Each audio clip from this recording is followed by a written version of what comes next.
Sa ngayon, malinaw ang realidad. Nasa kamay ng diktadoryang Marcos ang kapangyarihan. Pero nakuha ni Cayetano ang momento ng paglalantad ng katotohanan. Habang nasa kampo naman nila Tulfo ang kawalang hiyaan dahil sa kanilang ginawang illegal na kudeta. At nanatili naman sa mga loyalista at dilawan ang katangahan sa patuloy na pagbili ng black propaganda. Basta ako, walang pinapanigan na kahit anong kulay, nandito lang ako para mag-observe, maghimay ng resibo at magsabi sa inyo ng totoong realidad ng mga pinagagawa nila sa bansa.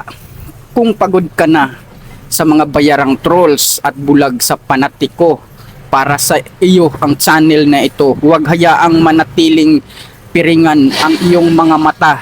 I-click ang follow, mag-subscribe at pindutin ang bell icon dito sa Istoryahe TV upang manatili kang gising, mulat at kasama sa pag-ungkat ng katotohanan. Magpalo na bago pa nila tuluyang ipadlak ang boses ng bayan dito sa Pilipinas.